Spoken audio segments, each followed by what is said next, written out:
여러분 안녕하십니까? 국제관계 시간입니다. 오늘은 국제문화질서에 대해서 살펴보겠습니다. 우리가 이전에 그 국제관계의 여러 가지 어젠다 중에서 국제안보와 국제정치, 경제질서에 대해서 살펴보았죠. 이 문화질서는 그 최근에 새롭게 등장하고 있는 이런 문화 변수의 중요성에 대해서 이야기를 합니다. 물론 국내적으로도 문화라고 하는 것이 굉장히 중요하죠.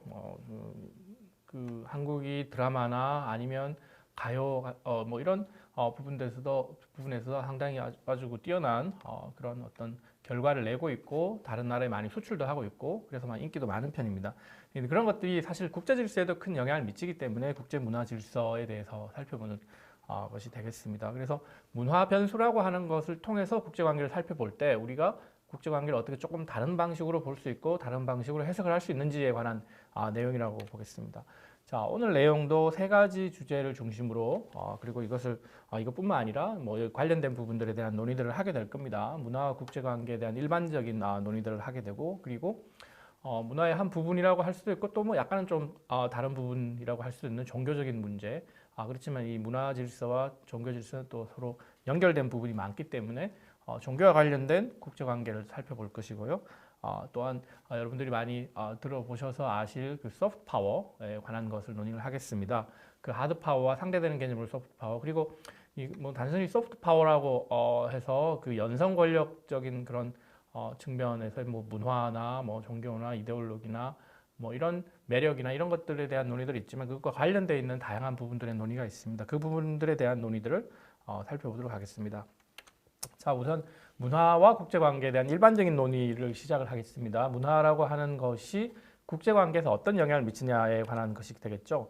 자, 문화와 국제관계에 대한 일반적인 논의들을 좀 살펴보면요. 최근에 우리가 이런 문화와 관련된 변수들이 국제관계에 큰 영향을 미쳤다는 것을 알 수가 있습니다. 특히 그 아주 한 20년 가까이 된 거죠. 2001년도에 9.11 테러 공격을 보면 이것이 테러 그룹의 테러 공격이지만 그 이면에는 종교적인 면과 문화적인 면, 특히 서구 문화와 그 이슬람 문화의 어떤 갈등들이 이제 표현되어 있는 것이다라고 볼 수가 있겠어요. 물론 이제 테러 공격 자체에 대한 테러리즘에 대한 어떤 분석도 가능하겠지만 그 이면에 있는 여러 가지 갈등과 충돌에 대한 논의들도 가능하겠죠. 그리고 이런 것을 통해서 기존의 서구의 기독교 문화와 종교적인 측면, 문화적인 측면 기독교의 문화와 종교와 그리고 이슬람 문화와 이슬람 종교라고 하는 것의 어떤 문화적인 간극이 상당히 커져 있고 특히 중동 지역에서 이런 부분들이 아주 그 두드러지게 나타나고 있다는 거죠. 물론 이제 중동 지역뿐만 아니라 유럽에서도 그렇고 미국에서도 그렇고 동남아시아에서도 그렇고 세계 여러 지역에서 이런 이슬람 문화와 그 서구의 기독교 문화가 서로 충돌하고 있는 모습들이 되게 많이 있습니다. 물론 한편으로는 이러한 차이와 간극을 극복하고자 하는 노력들이 있지만 또 이런 것들이 서로 충돌하고 있는 부분들도 분명히 있기 때문에 이 국제관계에서 여러 가지 중요한 이슈로 등장을 하고 있는 것이 그런 부분들에 대해서 보려고 합니다. 근데 단지 이제 문화적인 이슈라고 하는 것이 이런 부분에만 있는 것이 아니라 우리가 일반적으로 문화라고 하는 어떤 그런 상품들이나 그런 어떤 현상들이나 이런 데서도 나타나게 되겠죠. 가령 우리는 미국 헐리우드 영화를 굉장히 많이 보죠. 그런데 헐리우드 영화를 많이 보게 되면 사실 그 우리의 자생적인 어떤 그 우리만의 문화를 대변할 수 있는 그런 영화의 토양이 사실 줄어드는 건 또 어쩔 수 없는 부분이 있는 것 같습니다. 따라서 이제 그런 어떤 것을 살리기 위해서 문화 주권을 강조하면서 또 강하게 어떤 그 자국 문화를 보호하고자 하는 노력들이 있는 것도 어쩔 수 없는 부분들이 있는 것 같습니다. 그래서 문화 주권이라고 하는 관점에서 다른 나라와 다른 지역의 문화적인 요소들이 들어오는 것을 일정 부분 막아야 되는지 혹은 그렇지 않고 자유롭게 이것이 오고 가도록 해야 되는지 그런 논란들이 굉장히 많이 있겠죠. 그 과정에서 국가와 국가 사이에 어떤 중요한 갈등들이 발생하고 있죠. 가령 우리가 국제정치 경제시간에 배우면 또 자유무역에 관한 협정에 관한 것을 논의를 할 때 이런 문화적인 항목들이 많이 논의가 됩니다. 어떤 영화 산업을 수출을 하고 수입을 하는 과정에서 어느 정도의 그 제약을 가할 것인지 아니면 완전 자유롭게 할 것인지 이런 것들이 국가들 사이에서 상당히 논란거리가 되고 협상의 과정에서도 상당한 어려움을 많이 가져다 주고 있는 것이 사실입니다. 왜냐하면 이런 부분들이 단순히 이제 돈의 문제, 경제적인 문제로 환원될 수도 있지만 또 그만큼 이제 다른 문화에 많이 노출되면 이제 자국이 가지고 있었던 어떤 전통적인 문화의 어떤 가치의 중요성이 상실되거나 감소되는 그런 경향도 좀 있겠죠. 어떤 자국의 아이덴티티, 정체성에 관련된 부분과 연결되어 있기 때문에 그런 부분도 합니다. 반면 우리의 입장에서 보면 우리의 문화는 조금 더 과감하게 적극적으로 또 해외로 수출을 하고 또 해외에서 인기를 많이 얻기를 바라고 있죠. 그래서 K-팝이나 K-드라마 같은 것이 그동안 한국뿐만 아니라 해외에서 뭐 일본, 중국, 동남아시아, 미국, 유럽에까지 이렇게 아주 그 인기를 많이 끌면서 영향을 많이 미쳤죠. 그러면 한국 사람의 관점에서 보면 이런 그 문화적인 요소, K-팝이나 K-드라마 같은 한국의 문화적인 요소가 외국으로 많이 수출되면서 한국에 대한 이미지를 쇄신시키고 또한 그 한국에 대한 친한 인사를 만들어내는 것에 도움이 될 것이다. 물론 그것은 이 드라마나 그 노래를 수출하면서 얻는 경제적인 이익도 있지만 또 그것을 통해서 부수적으로 한국에 대한 이미지가 쇄신되면 한국에 대해서 더 관광객도 더 많이 오게 될 것이고요. 한국에 대한 그만큼 더 좋은 이미지를 가지게 되면 한국이 국제사회에서 하려고 하는 여러 가지 일들에 대한 지지도 더 많이 받을 수 있지 않을까라고 하는 측면이 일종의 공공외교의 측면입니다. 일종 정부 간에 하는 전통적인 외교뿐만 아니라 다른 나라 국민을 상대로 하는 그런 관점에서 한류 문화나 어떤 그 문화의 세계화를 통해서 한국 문화의 세계화를 통해서 이런 부분에서 더 큰 영향력을 미치려고 하는 그런 의도를 분명히 가지고 있겠죠. 한국뿐만 아니라 미국도 그럴 것이고, 영국도 그럴 것이고, 중국도 그럴 것이고, 일본도 그럴 것입니다. 이제 이러한 문화적인 요소들이 국제관계에서 주요한 어떤 요소로서 변수로서 작용을 하고 있고, 이것이 무역을 하는 경우나 뿐만 아니라 서로 간에 외교를 하는 관점에서도 중요하게 다뤄지고 있다고 이렇게 우리가 이해를 할 수가 있을 것입니다.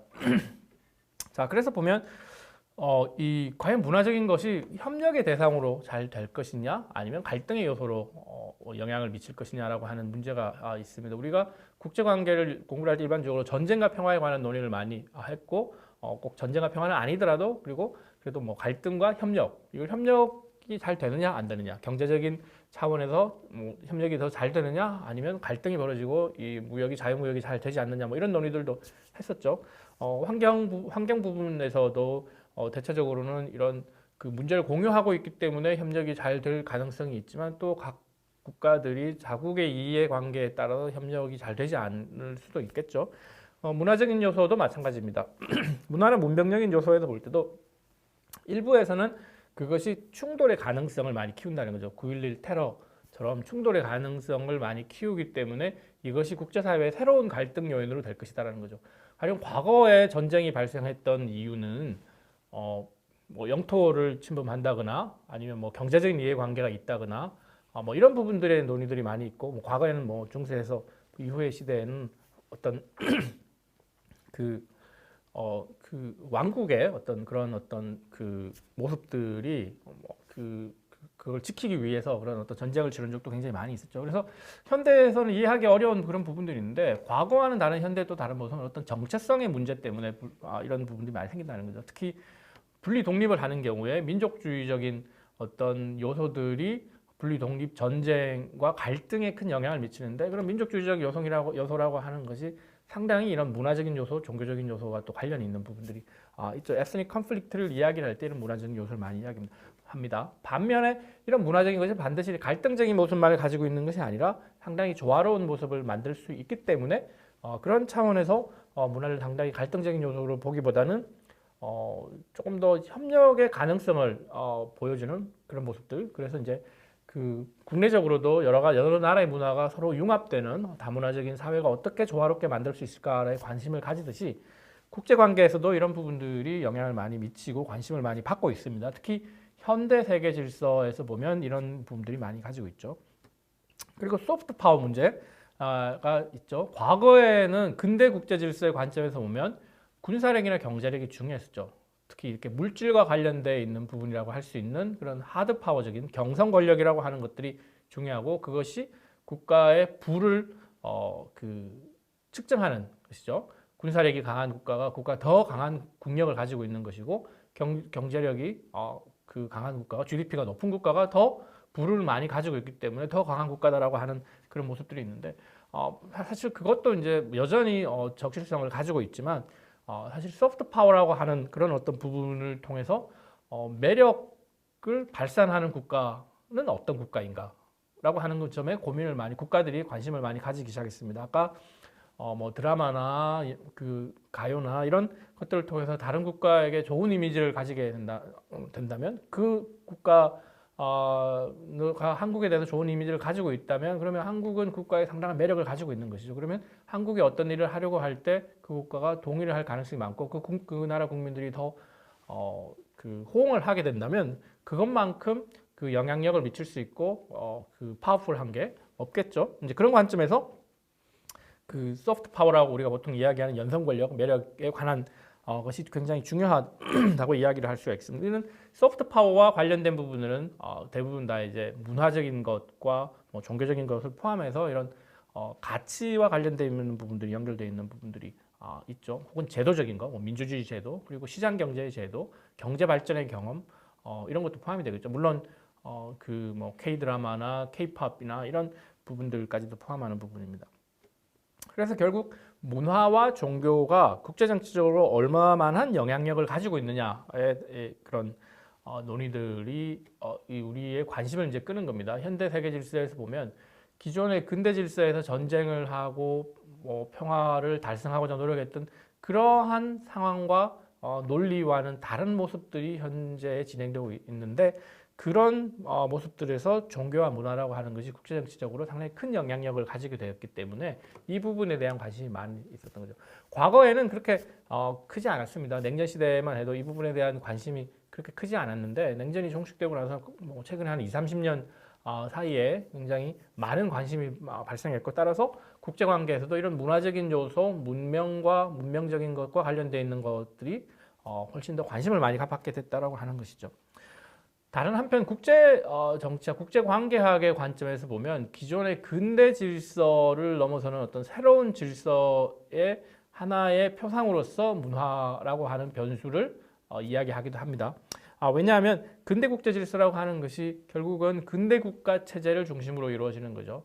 주권 국가 중심인 것이죠. 그 주권 국가가 대외적으로 독립을 하면서 다른 국가와 그 공식적으로 평등한 관계를 가지면서 만들어낸 그런 안archi적인 속성에 관한 이야기들인데 결국 그 단위체 자체는 근대 국가라고 하는 것, 국가라고 하는 것을 통해서 이루어지는 것인데 우리가 문화 혹은 문명 이렇게 얘기를 하면 조금 더 단위체가 달라지는 그런 경향을 보이게 되는 문화권이라고 하면 동일한 문화를 그 공유하는 그런 어떤 그룹핑을 한다고 하면 그것이 반드시 근대 국가의 그런 국경과 그 동일하지는 않다는 것이죠.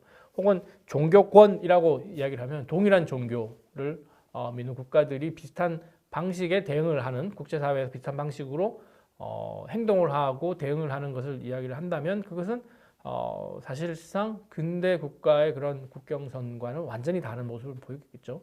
뭐 가령 이슬람의 문화권이나 이슬람의 종교권 혹은 서구 기독교 문명권 혹은 뭐 유교 문화권이라고 이렇게 보면 그것은 기존의 국가 단위로 이루어져 있었던 근대 국가의 모습을 상당히 해체하는 그런 효과들을 가지고 있을 겁니다. 그런 관점에서 우리가 이해를 할 수가 있다는 거죠. 그래서 문화적인 요소들이 강해지고 이것이 사실 국제관계에서 새로운 변수로서 등장을 하고 더 중요성을 점점 더 증가시키게 된다면 사실은 근대 국제 질서의 기본적인 틀 자체가 해체되는 것이죠. 우리가 그 국제관계 인터내셔널한 것이라고 얘기했을 때 그런 네이션 스테이트의 국민국가의 관점, 주권국가를 기본 단위로 한 관점들이 조금 변화하는 모습으로 나타날 수 있다고 하는 것을 우리가 문화와 국제관계를 공부하면서 알 수가 있는 것이죠. 인터내셔널이 아니고 뭐 어떤 문화의 권역에 관한 것이라고 그러면 뭐 인터존이나 뭐 인터 그룹핑 뭐 이렇게 되겠죠. 이제 그런 부분들에 대한 논의들을 하게 되는 겁니다. 그러면 결국 문화와 문명을 우리가 어떻게 정의를 내느냐에 따라서 조금 달라질 수 있겠죠. 보통 문화를 컬처라고 하고 문명을 시빌라이제이션이라고 얘기를 합니다. 물론 이것이 서로 그 아무런 차이 없이 교환해서 사용하는 뭐 사람들도 있지만 대체적으로 약간의 차이를 가지고 있습니다. 문화는 그 생활 양식으로서의 문화와 권력 자원으로서의 문화로 구별할 수가 있습니다. 많이 조금 어려울 수도 있는데 그냥 쉽게 받아들이면 될 것 같습니다. 생활 양식으로서의 문화는 공통의 역사, 언어, 종교, 관습 뭐 이런 것을 이야기하는 거죠. 우리가 보통 일반적으로 문화라고 이야기하는 그런 것을 이야기할 수가 있습니다. 그런데 권력 자원으로서의 문화는 우리가 이것을 문화가 그 여러 가지 부분 다른 부분에 미치는 영향을 중심으로 생각을 하는 것이죠. 그래서 소프트 파워라고 하는 개념이 나오죠. 자발적으로 수용을 하느냐 어떻게 다른 방식으로 하느냐라고 하는 차이에 따라서 문화적인 요소들이 영향을 미칠 수 있는 것이죠. 자, 문화와 문명을 정의하는 것은 조금 어려운 부분이 있는데 대체적으로 문명은 그 보편성을 강조하는 겁니다. 이렇게 특정 지역에서 일반적으로 받아들여지는 그런 어떤 문화적인 요소들의 어떤 집합체라고 볼 수가 있죠. 반면에 문화는 특수성을 강조하는 것입니다. 뭐 한국 문화, 일본 문화, 중국 문화 뭐 이런 식으로 그 각각의 그 독특한 성격을 가지고 있는 특성을 보이고 있습니다. 물론 이것이 서로 교환돼서 사용되는 경우도 있지만 사실 조금 더 문명은 조금 더 큰 범위의 블록을 이야기하는 것이고 문화는 특수성과 개별성을 이야기하기 때문에 조금 더 작은 어떤 단위체를 가지고서 이야기를 하고 있습니다. 그래서 문화는 우리가 잘 알고 있는 듯이 뭐 언어, 역사, 민족성, 종교, 그다음에 어떤 풍경에 대한 인지, 정체성 뭐 이런 것을 이야기하는 것이죠. 한국 문화라고 하면 한국 사람이 말하고 있는 한국어 그리고 한민족이라고 하는 정체성, 한국인이 그리고 역사적으로 공유해온 것들 그리고 한국인이 가지고 있는 어떤 정체성, 이 정체성은 우리의 믿음과 신앙 뭐 이런 것과 관련이 있는 것이겠죠. 그것이 이제 바로 종교가 되는 것이고요. 물론 한국 내에 종교가 하나만 있는 것은 아니지만 그만큼 또 여러 가지 종교, 기독교, 가톨릭, 불교, 뭐 기타 종교들이 혼합된 이런 모습들도 한국적인 문화인 것이죠. 왜냐하면 그러한 종교들이 한국이라고 하는 나라에서 이렇게 뿌리를 내리고 발전되어 나가는 과정들이 다 한국 사람들이 공유를 한 것이죠. 어떤 특정 종교에 속하지는 않았지만 그 한국 내에서는 그러한 다양한 종교들이 그 서로 혼합되어서 조화롭게 살고 있다라고 하는 것 자체가 그런 것이죠. 그래서 결국 아이덴티티, 정체성이라고 하는 것이 문화에도 되게 중요한 것이죠. 즉 한국인으로서의 정체성과 일본인으로서의 정체성, 중국인으로서의 정체성이 각각 다르겠죠. 우리가 부지불식간에 그런 것들을 느낄 수가 있는데 그런 것이 바로 문화적인 요소를 반영한 것이다라고 볼 수가 있겠습니다. 그런데 이 문화라고 하는 것이 사실은 많은 부분이 종교와 상관관계를 가지고 있다라고 볼 수가 있습니다. 그래서 우리가 보통 서구의 문화를 얘기할 때는 기독교 문명을 얘기를 하죠. 우리가 중세에서 근대로 넘어오는 국제관계 모습들 자체가 이런 기독교 문명의 변화 관련이 있었던 것이죠. 1648년도에 그 베스트팔렌 조약 자체가 30년 종교 전쟁을 마무리하는 것이고 그 과정에서 중세와 근대의 차이가 생기기 시작한 것이죠. 구교와 신교가 분리되는 그 과정 속에서 정치적인 결과가 나타났다라고 하는 것을 말씀을 드렸죠. 이슬람도 마찬가지입니다. 이슬람 종교를 믿고 있는 그 국가들이 이슬람의 문화를 공유를 하죠. 이슬람은 중동 지역에도 있고 뭐 그 북아프리카에도 존재를 하고 또한 뭐 동남아시아에도 존재를 하는데 각각 문화적인 요소들이 다 다르기는 하지만 그렇지만 이슬람이라고 하는 종교가 미친 영향이 굉장히 큰 것이고 그것이 100%는 아니더라도 상당히 커다란 영향을 미치고 있는 것이 사실이죠. 그리고 문화는 정체성에 관한 것이다 할 수 있죠. 내가 누구인가? 너는 누구이냐? 그러면 너와 구별되는 나는 누구이냐라고 하는 그 물음을 끊임없이 하게 되죠. 그러면 어떤 민족은 그 다른 민족과의 구별되는 정체성을 가지게 되겠죠. 그 민족에서는 언어와 문자 혹은 그 민족이 생각하고 있는 어떤 사고방식, 사고 체계 그리고 그 민족이 경험했던 역사, 그 종교 뭐 이런 부분들이 나와 다른 사람을 하는 거죠. 규정하는 거죠. 타자와 나를 구별하면서 규정하는 그런 것이겠죠. 이런 어떤 차이가 있느냐라고 하는 부분을 얘기할 때 보통 정체성의 차이를 이야기하고 그 정체성은 우리가 문화적으로 해석되고 있는 부분들이 굉장히 많다 이렇게 말씀드릴 수가 있겠습니다. 그런 반면에 이제 문명은 조금 더 확장된 문화라고 하는 개념으로 이해를 하는 것이 가장 기본적이고 싶습니다. 물론 너무 단순화시키면 이것이 오류가 생길 수는 있지만 그렇지만 대체적으로 문명이라고 하는 것은 보다 확장된 문화하고 어떤 그 특정 지역에서 보편적으로 받아들여지는 어떤 문화적인 그 요소 그룹이라고 얘기를 할 수가 있습니다. 우리가 보통 뭐 4대 문명 뭐 이런 이야기를 할 때의 그 조금 더 넓은 지역에서 그 지역에서 이렇게 생성되어 온 확장된 문화적인 요소를 이야기를 하는 것 같습니다. 그래서 문명은 일종의 통일성을 갖춘 광범위한 인간 집단을 범주화한 것이다 이렇게 말씀드릴 수가 있습니다. 그래서 우리가 단순히 문화라고 할 때보다 문명이라고 얘기를 하면 보다 더 보편성을 가지고 있는 것이고 일정한 통일성을 가지고 있는 비슷한 모습을 서로 연결시킨 것이다라고 얘기를 할 수 있겠죠. 이제 그래서 그 연결되어 있는 하나의 그 클러스터 구조가 문화의 클러스터가 하나의 비슷한 문명을 보여주는 것이다. 뭐 이렇게 생각할 수 있습니다. 그래서 서구 문명은 기독교 문명으로 된 거죠. 물론 뭐 문화적으로 보면 영국의 문화, 프랑스 문화, 스페인 문화, 뭐 독일의 문화 다 다르고 각각의 개별성을 가지고 있고 독특성을 가지고 있는데 이것은 기본적으로 서구의 기독교 문명으로 걸쳐져 있는 것이겠죠. 그래서 근대화를 만들었던 어떤 그런 그 근대 문명의 이 발생했던 그런 지역이라고 할 수 있고 우리가 지금 그 경험하고 있고 전 세계적으로 확산되어 있는 민주주의와 시장 경제라고 하는 것이 서구 문명의 어떤 하나의 모습이다. 뭐 이렇게 볼 수 있죠. 그 외에도 이슬람 문명이나 인도 문명이나 중국 문명이나 뭐 이런 것들을 다 이야기를 할 수 있을 것 같습니다. 결국 그 어떤 특정한 그 지역의 어떤 그 문화적인 특색을 강조하기보다는 조금 더 광범위한 지역에서의 보편성을 강조하는 것이다라고 볼 수 있겠죠. 유교 문명이라고 우리가 얘기를 하면 기존에 있는 뭐 일본의 문화나 한국의 문화나 중국의 문화나 뭐 이런 것들을 다 좀 포괄하는 관점에서 이야기를 하는 거죠. 그래서 개별성보다는 보편성과 통일성을 더 이야기하는 것이다라고 하는 관점에서 우리가 이해를 할 수가 있겠습니다. 그래서 보면 우리가 이 부분에 대해서 그 문화에 대해서 생각을 하는 것이 바로 이제 서구의 문명이 그 동아시아나 기타 비서구 지역으로 이제 넘어오는 어떤 그런 과정, 그러니까 비서구 지역의 근대화 과정을 살펴보면 결국 그 비서구 지역이 가지고 있던 문화적인 요소, 문명적인 요소들이 서구의 문화적인 요소, 문명적인 요소에 의해서 대체되거나 아니면 큰 영향을 받는 과정에 대해서 이야기를 한 거죠. 그러니까 근대 문명은 이제 서구 문명이라는 관점에서 이야기를 했습니다. 그래서 20세기에 비서구 지역, 보통 제3세계 지역이라고 하는 지역에서 근대화를 하는데 뭐 자발적으로 하기도 하고 서구에 의해서 유럽 국가들에 의해서 강제적으로 이루어지기도 하는데 그것이 이제 그 근대화의 모습이 이제 서구화의 모습으로 많이 드러나고 있는 것이죠. 이제 거기에 대한 반발도 굉장히 많이 있고 그 과정에서 여러 가지 충돌들이 있는 것이죠.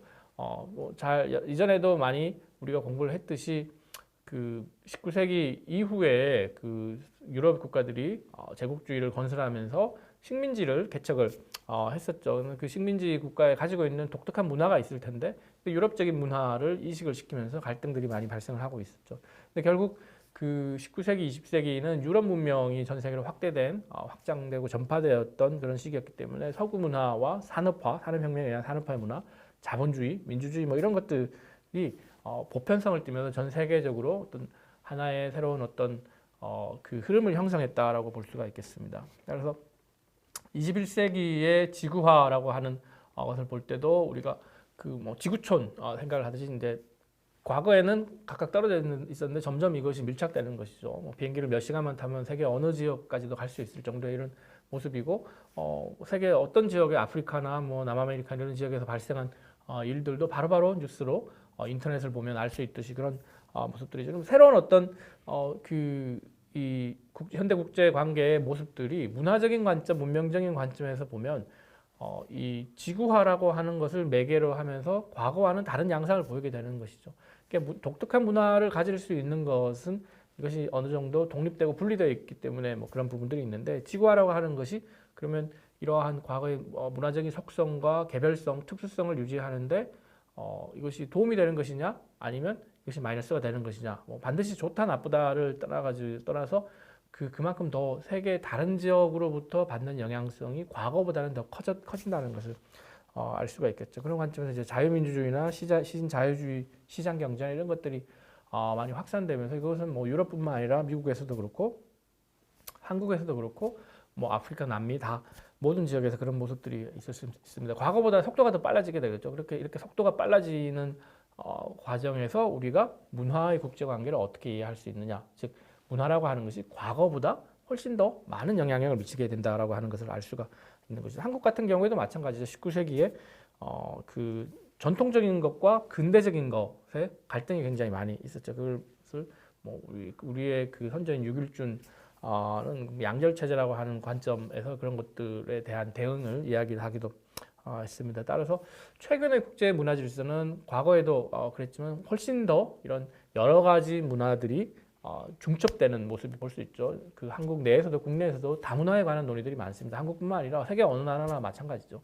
이게 그 비슷한 경험과 정체성을 가지고 있는 사람들만 살던 시대가 아니니까 그렇죠. 이민도 많이 가게 되고 뭐 이주 노동자도 굉장히 많이 있는 상황이죠. 한국에서 밖으로 많이 나가기도 하고 밖에서 한국으로 많이 들어오기도 하는 그런 상황에서 보면 상당히 그 다양한 문화들이 다문화적인 어떤 요소들이 뭐 갈등의 요인이 되기도 하고 혹은 새로운 조화와 협력의 요인이 되기도 한다는 점을 말씀을 드릴 수가 있습니다. 그래서 19세기, 20세기 보면 서구 문명이 문명 표준의 관점에서 많이 논의가 되고 근대화를 해야 된다라고 하는 것이 한국에서도 어떻게 보면 그것이 상당히 컴플렉스였죠. 과거에 60년대, 70년대 근대화를 반드시 해서 발전을 해야 된다, 경제를 발전해야 된다라고 하는 것이었는데 그게 과거에는 19세기, 20세기에는 그것이 진보 모델이라는 더 나아가야 될 방향성이라고 하는 관점에서 이해가 됐다는 거죠. 그런 면에서 유럽적인 문명이 다른 지역에 이식이 되면서 그것이 하나의 타겟이 되는 어떤 그런 모습이었다고 하면 21세기에 그러면 문명 표준이 무엇이고 이런 진보 모델은 무엇인가, 그러니까 지향점을 어디로 삼아야 되느냐라고 하는 것을 연구해 볼 필요가 있다고 하는 것이죠. 최근에 문화나 이런 것들이 갈등적인 요인, 테러리즘이나 이런 것을 통해서 갈등적인 요인도 많이 보이지만 혹은 뭐 음악이나 그 드라마뿐만 아니라 다양한 문화적인 요소들이 각 국가의 모습을 교류를 하면서 다문화적인 모습을 형성하기도 하고 그런 걸 보면 21세기의 문화를 통해 국제관계를 볼 때 어떤 차이가 있느냐, 그 지향점은 무엇이고 이것이 국제관계의 기존의 논의와 어떤 다른 모습을 보이느냐 이런 것들을 고민을 할 수가 있다는 것이 이전에 말씀드렸던 것처럼 근대 국제 질서와는 차원이 다른 모습들을 상당히 많이 보이고 있는 것이죠. 그 국제 질서의 단위체로서의 국가적인 속성을 넘어서는 것들이 보이고 또한 기존의 정치 군사적인 모습에서부터 벗어나서 새로운 어떤 요인들이 국제관계의 중요한 변수로서 등장한다는 것도 보이게 된다라고 하는 것이죠. 그래서 이런 그 문화, 자본주의 문화의 그런 어떤 모습들을 넘어서서 뭐 다문화주의가 경쟁을 하게 되겠죠. 기존의 19세기, 20세기에는 서구 문화의 어떤 획일적인 모습들이 이식되거나 대체됐던 부분들이 있다고 하면 이것이 이제 다른 어떤 문화가 경쟁을 하는 그런 경우가 이제 많이 생기는 것이죠. 그런 면에서 우리가 국제관계 이론을 볼 때도 문화적인 차원에서 이것을 이해하면 어떤 자유주의적인 부분, 현실주의적인 부분, 구성주의적인 부분 뭐 이런 부분에 대한 논의를 할 수 있겠죠. 우리가 구성주의를 배울 때 공부를 할 때 문화적인 요소나 이제 정체성 요소가 굉장히 중요하다고 말씀을 많이 드렸죠. 이제 그런 면에서 기존의 현실주의와 자유주의는 어떻게 이 부분에 대해서 대응을 하고 있느냐, 뭐 문화적인 요소를 가지고 문화적 패권을 달성하려고 하는 것이냐, 혹은 문화적인 요소들이 갈등을 유발하는 것으로 이해를 되느냐, 충돌의 근원이냐, 협력의 근원이냐, 뭐 이런 논의들을 할 수가 있겠습니다. 나중에 다시 살펴보겠지만 그런 차원에서 사무엘 헌팅턴이 90년대 초반에 이야기했었던 문명 충돌론이라고 하는 것이 커다란 반향을 일으켰죠. 그것이 반드시